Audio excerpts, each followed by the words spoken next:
السلام علیکم پیارے ویورز، امید ہے آپ سب خیریت سے ہوں گے۔ یہ ناول وفائی یار، امید ہے آپ کو پسند آئے گا۔ ناول پسند آئے تو پلیز لائک، کامنٹ، شیئر اور سبسکرائب ضرور کیجیے گا، شکریہ۔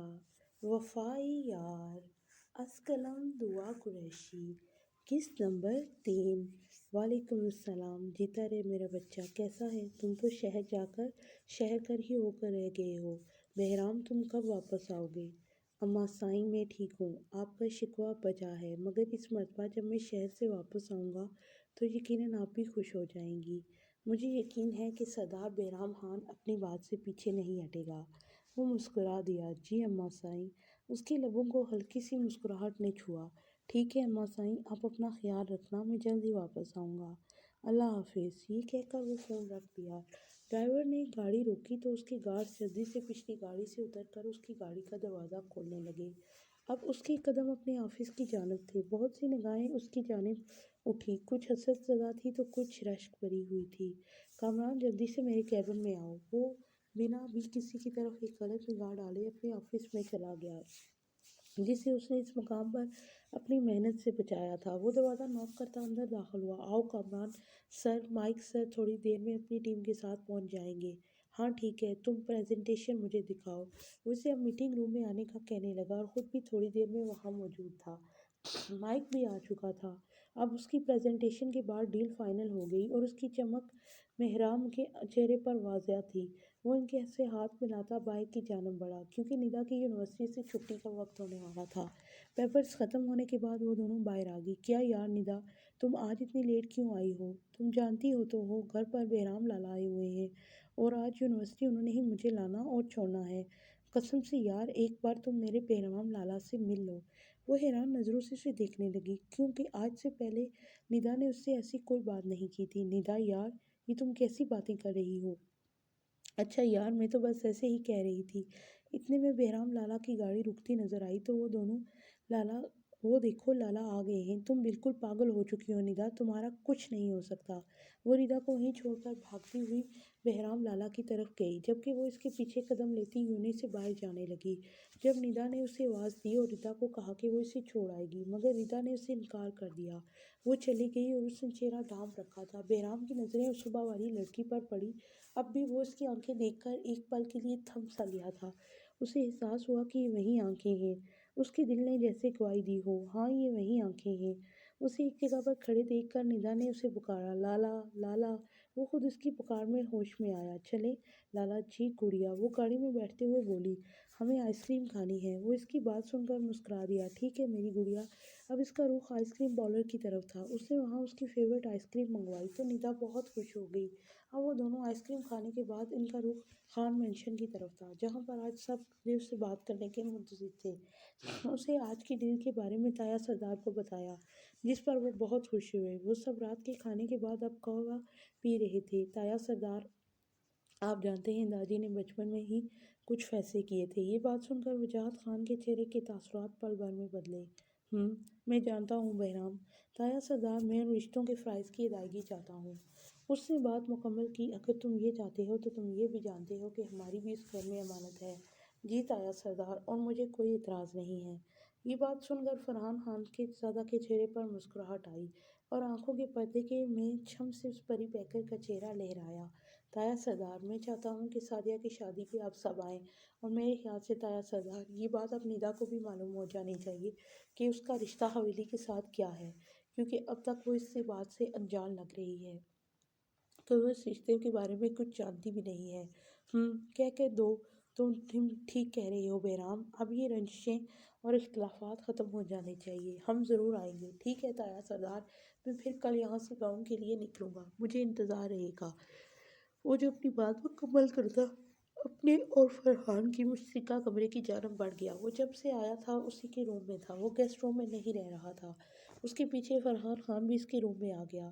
ان کے درمیان جو سرد مہری کی ایک دیوار تھی وہ اب مکمل طور پر گر چکی تھی، اور اب وہ اس کے لیے وہی پہلے والا بہرام تھا، جو کمرے میں آتے ہی سامان کی پیکنگ میں مصروف ہو گیا۔ بہرام خان اس کو پکڑ کر अपने सीने से लगा गया। वो उसके इस तरह गले मिलने पर मुस्कुरा दिया। तुम ठीक हो? शुक्रिया बहराम, सब ठीक करने के लिए, मुझे मेरी ज़िंदगी वापस देने के लिए। वो उसके सामने उसकी बहन के बारे में धड़ल्ले से बात कर रहा था। बहराम ने एक आईब्रो झुकाकर उसे देखा, जैसे कह रहा हो कि मेरी बहन की बात और मुझसे। वो भी इस अंदाज में। वो सर पर हाथ फेरता और मुस्कुरा दिया और फिर उसे गले लगा गया। रिदा जब घर पहुंची तो बहुत परेशान थी। उसकी ये परेशानी उसकी माँ ने भी नोट कर ली थी, मगर कहा कुछ भी नहीं था। वो आज रात खाने के वक्त भी खामोश थी। उसे यूनिवर्सिटी से छुट्टियां थी। उससे उन्होंने सुबह से बात करने का सोचा। शायद इसे किसी बात की टेंशन है जिसकी वजह से वो इतनी परेशान है। मगर रिदा की परेशानी कुछ और नहीं, बेराम खान था। वो जिन नज़रों से इसे देख रहा था, उसे देखकर ये लग रहा था जैसे वो रिदा की आंखों में देखकर पहचानने की कोशिश कर रहा था। उसे खुद से बहराम की देखती नज़रों से उलझन होने लगी थी। वो आंखें बंद करती तो फट से उसका चेहरा उसकी आंखों के सामने लहराने लगता था। कुछ तो था जिससे वो अभी तक अनजान थी। बहराम खान हवेली पहुंचा तो उसने मुनीर खान को सामान गाड़ी से निकाल कर कमरे में ले जाने का कहा और साथ ही उससे अम्मा जान का पूछा तो मुनीर ने बताया कि वो इस वक्त हवेली की पिछली हिस्से की जानब है। बहराम उसकी बात सुनकर उस जानब चल दिया तो सामने ही उसे अम्मा जान नजर आ गई। वो इनको सलाम करता उनके करीब आया। अम्मा जान, आप यहाँ क्या कर रही हैं? आपकी तबीयत तो पहले ठीक नहीं है और आप यहाँ आकर काम करवा रही हैं? रहने दे, ये काम मुनीर करवा देगा। अरे नहीं बेटा, मुनीर क्या क्या काम करवाएगा? पहले ही उसके ज़िम्मे इतने काम है और फिर शादी भी है। हवेली में तमाम काम मुनीर के ज़िम्मे नहीं किए जा सकते।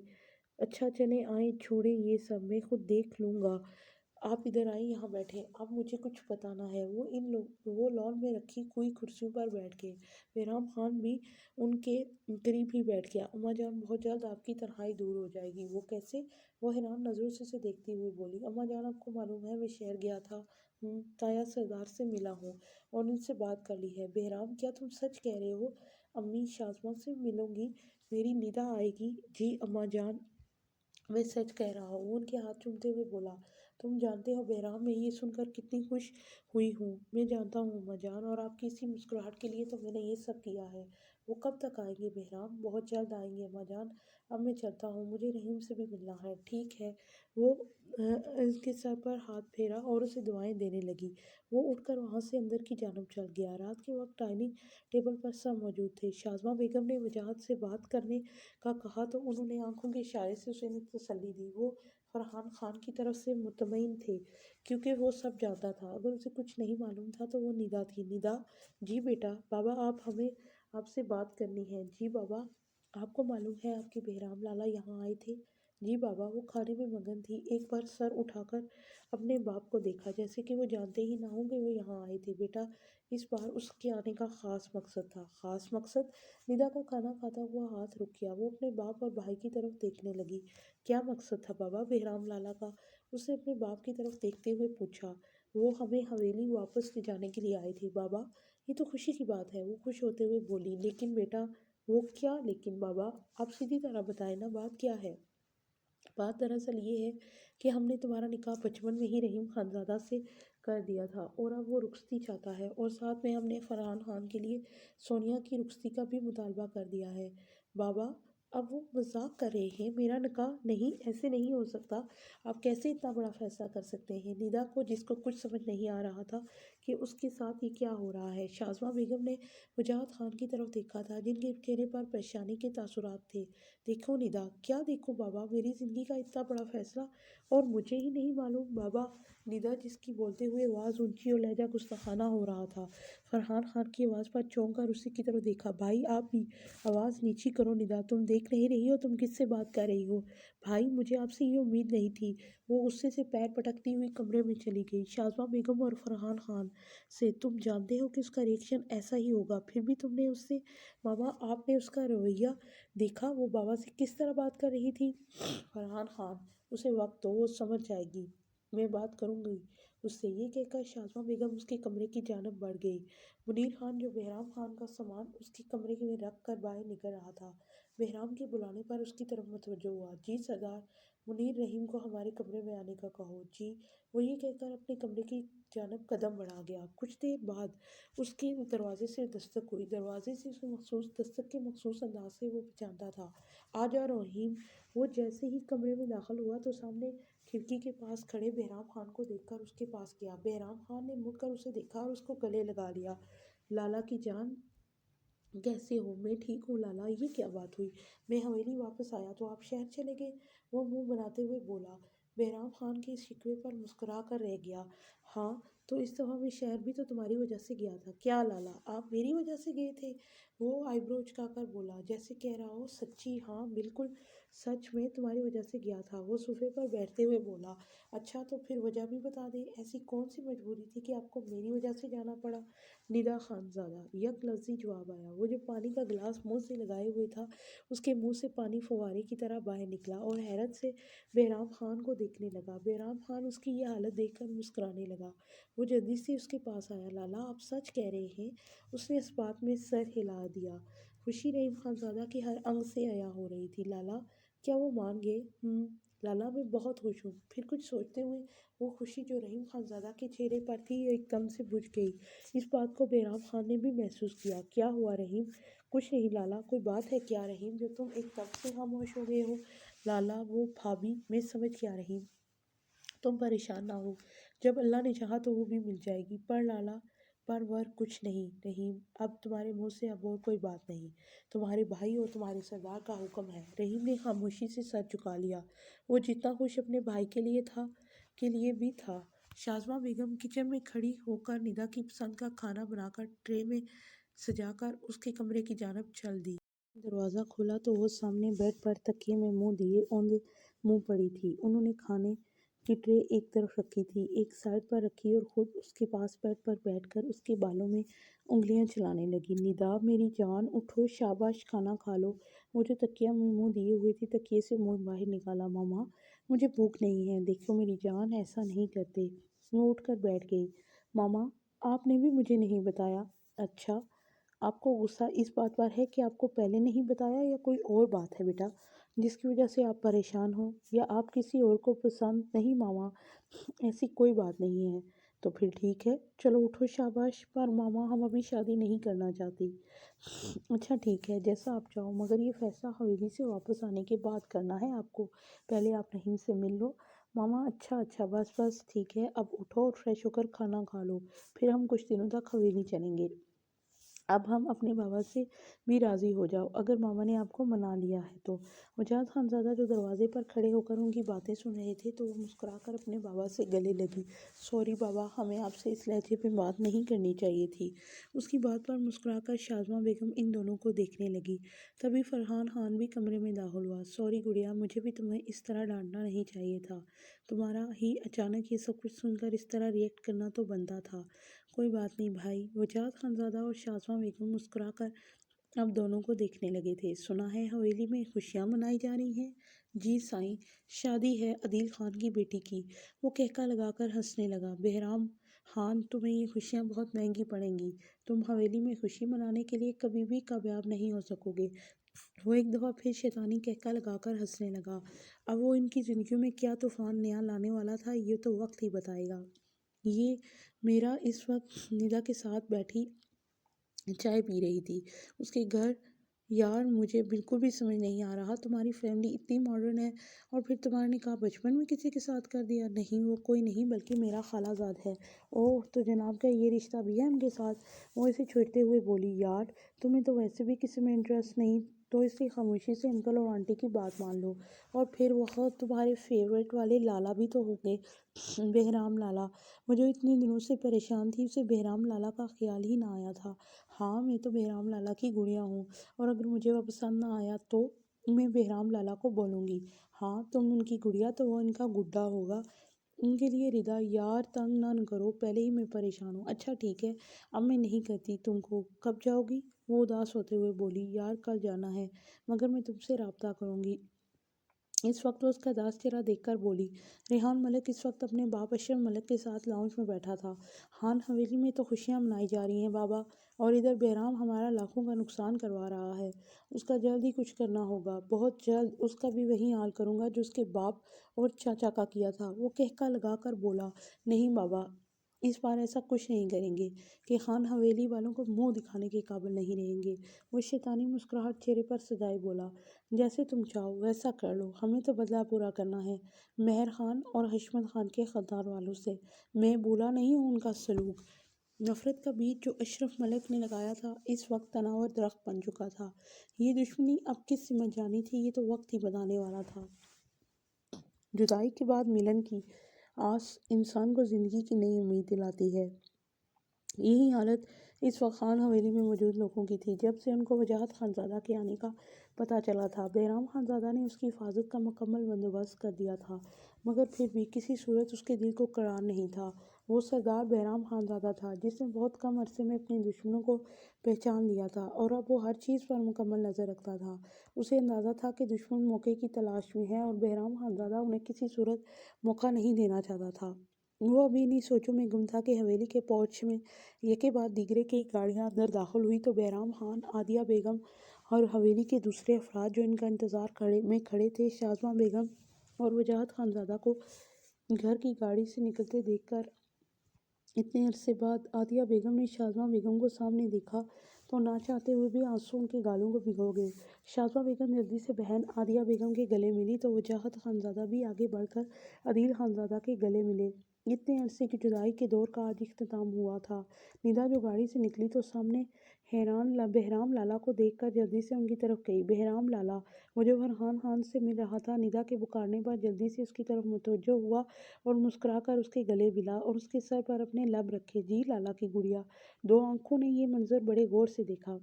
हमें आपसे बात करनी है। ठीक है, तुम करती रहना अपनी बातें, पहले अपनी आनी से तो मिल लो। आनी? जी आनी की जान कितनी बड़ी हो गई है। वो मुस्कुराकर इनसे मिली। हम बड़े हो गए हैं, यानी आप कमज़ोर। क्या हालत कर ली है आपने अपनी आनी। बहराम लाला, आप मेरी आनी का सही से ख्याल नहीं रखते। अब मेरी गुड़िया आ गई है ना, वो रखेगी ना मेरा ख्याल। वो अब लाउंज में बैठे बातें कर रहे थे। रिदा अपनी माँ के साथ शाम की चाय पी रही थी। अम्मी, आपको पता है नीता आज अपने गाँव गई है। गाँव? पर बेटा वो तो यहाँ शहर की है। जी अम्मी, उसके बचपन पे ही उसकी खालाजाद के साथ उसका निकाह हो गया था और अब उन लोगों ने इसी वजह से उसे वापस बुलाया है। उसकी जल्द ही शादी है। निदा कह रही थी वो पूछ कर मुझे गाँव में पहुँच कर फ़ोन करेगी। मैं जो उसको खान हवेली दिखाएगी। उसके गाँव का नाम भी बहुत खूबसूरत है। मुझे सुनकर बहुत अच्छा लगा। ऐसे लगा जैसे अपना अपना सा हो वो। अच्छा? उसके चेहरे पर मुस्कुराहट आते देखकर उसकी माँ ने बोला, क्या नाम बताया है तुम्हारी दोस्त ने इसका? होगा महराजपुर। क्या? क्या नाम बताया तुमने? सिद्रा बेगम के माथे पर नन्हे नन्हे पसीने के कतरे नमदार हुए।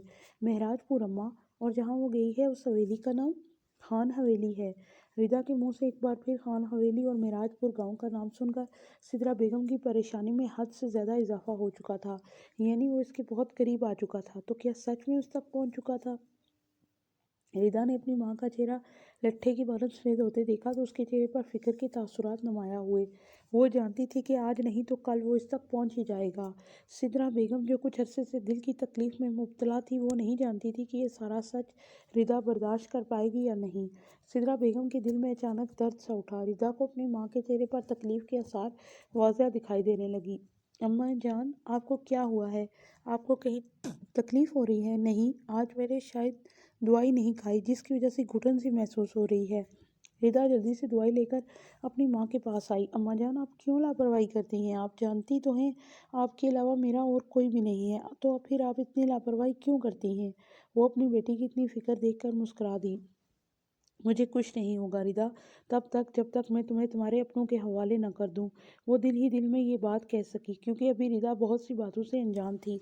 वो ये सच नहीं जानती थी, मगर आने वाला वक्त इसके लिए अब क्या लाने वाला था, इस बात से तो आप दोनों ही अनजान थी। सादिया की शादी के तमाम फंक्शन अपने अरूज पर थे। निदा ये सब बहुत इंजॉय कर रही थी, मगर इन सब के दौरान वो बहराम लाला से मिल नहीं पाई और ना ही अभी तक उसकी मुलाकात उमैर खानज़ादा से हुई थी। इधर उमैर खानज़ादा भी चाहता था कि वो एक दफ़ा निदा खानज़ादा से मिल ले, और इसे कहे ही भी निदा खानज़ादा अकेले नहीं मिल रही थी। निदा खानज़ादा को हवेली आए हुए हफ्ते के करीब हो गया था, मगर फिर भी वो हवेली के कमरों में जाते हुए एहतियात बरतती थी। उसे सही से मालूम नहीं था कि बहराम खान का कमरा कौन सा है। वो मुलाजमा से पूछती है तो उसे सामने की तरफ इशारा करती है कि वो कमरा बहराम खान का है, तो वो बहराम खान से मिलने के लिए बहराम खान के कमरे का रुख करती है। आज बारात का दिन था तो हर तरफ हवेली में गहमा गहमी थी। तो इधर असफद खानज़ादा रोमान खानज़ादा से कह रहे थे कि जल्दी तैयार हो, तुम्हारी तैयारी और ये शुगर मेला ही ख़त्म नहीं हो रहा, हमें बारात वक्त से लेकर निकलना है। असफद खानज़ादा की खुशी आज काबिले दीद थी। जहाँ उन्हें अपने बेटे की बारात हुई खुशी थी, वहीं आज उनकी हवेली में रौनक बख्शने को सादिया उनकी भांजी जो आ रही थी, क्योंकि असफद खानज़ादा जो बहराम का मामू था, आदिया और शाज़वा बेगम, ये दोनों असफद खानज़ादा की बहनें थीं। लेकिन किसे मालूम था कि इनकी खुशियों को बहुत जल्द नज़र लगने वाली है। असफद खानज़ादा काफ़ी ऐसे बाद अपनी बहन शाज़वा बेगम से मिलने वाला था। शादी में होने वाली मसरूफियत की वजह से वो हवेली अब तक ना जा सका था और ना ही अपनी बहन से मिल सका था। बारात पूरी शानो शौकत से निकली, उनके साथ गार्ड्स की भी काफ़ी तादाद थी। बारात अभी हवेली से फासले पर ही थी कि असफद खानज़ादा की गाड़ी एक झटके से रुकी। उनकी गाड़ी पर स्नाइपर से निशाना लगाया गया था, लेकिन फायर क्योंकि स्नाइपर शॉट था, इसलिए सिमत का तयन करना मुश्किल हो रहा था। अब बारात में वो गाड़ी जिसमें असफद खानज़ादा थे, गार्ड्स ने चारों तरफ से उस गाड़ी को अपने घेरे में ले लिया था, क्योंकि अब उन पर मुसलसल फायरिंग हो रही थी। बहराम को कॉल करके इस अचानक हुए हमले की इत्तला दे दी गई थी। बहराम ने उन्हें गाड़ी से निकलने से मना किया था और खुद अपने आने का बताया था। वो अपने गार्ड्स के हमरा हवेली से निकल गया था। इसने असफद खानज़ादा को गाड़ी से निकलने से मना किया था और उनकी परेशानी अब बढ़ती जा रही थी, क्योंकि इनकी काफ़ी तादाद में गार्ड्स मारे जा चुके थे। असफद खानज़ादा ने अब बाहर निकलना ज़रूरी समझा था, क्योंकि हालात संगीन रुख इख्तियार कर रहे थे। इतने में बहराम खानज़ादा की गाड़ी भी वहां आ चुकी थी। अब उसने गार्ड्स के हमरा इन गाड़ियों में असफद खानज़ादा और रोमान खानज़ादा को बैठने का कहा था। बहराम खान अब अपनी गाड़ी से बाहर खड़ा था। जब वो असफद खानज़ादा और रोमान खानज़ादा को गाड़ी में बिठा रहा था, तभी एक गोली और उनके गार्ड्स को जख्मी कर चुकी थी, और वो दो गोलियां जो बहराम खान को लगनी थी, असफद खानज़ादा के सामने आने की वजह से वो गोलियां असफद खानज़ादा को लग चुकी थी और वो वहीं ढेर हो गए थे। तब तक बहराम खानज़ादा और उनके गार्ड्स ने उन लोगों को पकड़ लिया था जो लोग मुसलसल फायरिंग कर रहे थे। बहराम खान ने उनको डेरे पर ले जाने का कहा। बहराम खान अपने मोबाइल से कॉल करने लगा और असफद खानज़ादा को लेकर करीबी हॉस्पिटल चला गया, क्योंकि शहर जाने में काफ़ी वक्त लग सकता था और उनके पास इतना टाइम नहीं था। असफद खानज़ादा को इमरजेंसी में ले जाया गया तो उन्हें इसे बताया गया कि इस वक्त यहाँ पर डॉक्टर मौजूद नहीं है जो उनका ऑपरेशन करके ये गोली निकाल सके, क्योंकि गोली दिल के बहुत करीब लगी है।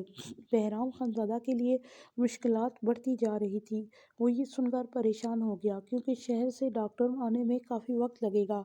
तभी उसके जहन में शाज़वा आने का ख्याल आया, तो उसने फ़ौरन हवेली का रुख किया और शाज़वा बेगम को हॉस्पिटल ले जाने के लिए वो हवेली पहुंच चुका था। वक्त बहुत कम था और उसे हर हाल में असफद खानज़ादा की जान बचानी थी, और साथ में हवेली में भी ये किसी को भी अभी तक उसने मालूम नहीं होने दी थी।